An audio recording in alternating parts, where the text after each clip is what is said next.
Bonjour, c'est Asma d'Objectif TOEIC B2. Je suis ravie de vous retrouver pour le deuxième jour de mon défi 30 jours. Pour rappel, je me suis fixé comme défi de vous publier 30 vidéos tout au long de ce mois de septembre. Dans chacune d'entre elles, je vais vous donner un conseil, une astuce pour mieux réviser le TOEIC et ainsi obtenir le meilleur score possible. Alors hier, le conseil que je vous ai donné, c'est celui de bien planifier vos révisions pour pouvoir bien préparer le TOEIC. Aujourd'hui, le conseil que je vais vous donner, c'est celui de connaître par cœur la structure du TOEIC. Alors pourquoi c'est important de connaître la structure du TOEIC? Il faut savoir donc le TOEIC, c'est un test d'anglais qui va permettre d'évaluer vos connaissances et compétences en anglais professionnel, mais c'est avant tout une course contre la montre dans laquelle vous devez répondre à 200 questions séparées en deux grandes sections, la partie listening et la partie reading. Dans chacune de ces grandes sections, il y a plusieurs sous-parties et c'est très important pour optimiser votre temps de connaître la structure de ce test. Et je parle en connaissance de cause parce que la première fois que j'ai passé le TOEIC, j'y suis allée un peu la fleur au fusil. Je comptais uniquement sur mon niveau correct en anglais pour obtenir le niveau B2 minimum. Or, c'était une grave erreur. J'ai dû le repasser quelques mois plus tard et j'ai pu mettre en place une stratégie de révision qui m'a permis la deuxième fois d'obtenir le niveau B2 requis pour valider mon diplôme. Donc, c'est pour ça que je vous sensibilise aujourd'hui à travers ces vidéos à bien connaître la structure du TOEIC. Alors, comment connaître le format du TOEIC? Comment s'y prendre pour apprendre? Au tout début de vos révisions TOEIC, vous avez dû déjà planifier vos créneaux de révision. Au tout début de la préparation du TOEIC,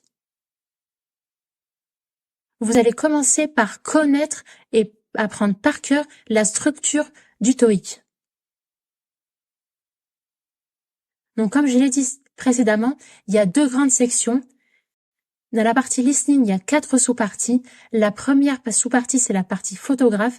Il y a 6 photos, 6 questions à répondre. Pour la partie 2, questions-réponses, il y a 25 questions. Pour la partie 3, conversation, il y a 39 questions. Et pour la partie 4, monologue, il y a 30 questions à répondre. Donc ça, c'est pour la partie listening. Pour la partie reading, vous avez un total de 3 sous-parties. La partie 5, partie phrases à compléter, dans lequel vous avez 30 phrases à trous à remplir. Pour la partie 6, la partie texte à compléter, vous avez un total de 4 textes répartis équitablement, 16 questions, 4 questions par texte. Donc là, il s'agit aussi de retrouver les mots manquants. Et pour la partie 7 du TOEIC, la partie compréhension écrite, étude de documents, vous avez un total de 54 questions répartis sur différents corpus de documents qui peuvent aller d'un document à plusieurs. Donc c'est vraiment très très important de connaître la structure de ce test vraiment très particulier et assez laborieux. Ça va vous faire gagner énormément de temps et la gestion du temps, j'y reviendrai demain longuement dans ma troisième vidéo. Donc vous allez me dire, je suis perdue avec cette structure du TOEIC. Vous pouvez déjà commencer à vous familiariser avec mon e-book que je mets à disposition sur mon site internet où vous retrouverez les 7 fiches synthétiques qui reprennent les 7 sous-parties du TOEIC. Et en complément, vous avez les 7 règles de grammaire à connaître pour aborder le TOEIC sereinement. Et en bonus de mon bonus, je vous donne mon hack pour gagner du temps dans la partie 5 et 6 du TOEIC. Tout ça, ça se passe en description de cette vidéo. Vous êtes libre de le télécharger et de le partager. Et n'oubliez pas que je reste à votre disposition si vous avez le moindre blocage ou difficulté concernant le test TOEIC. Vous êtes libre de me laisser un commentaire et j'y répondrai en vidéo pendant ce mois. Et vous connaissez le format du TOEIC? N'hésitez pas à me le dire en commentaire.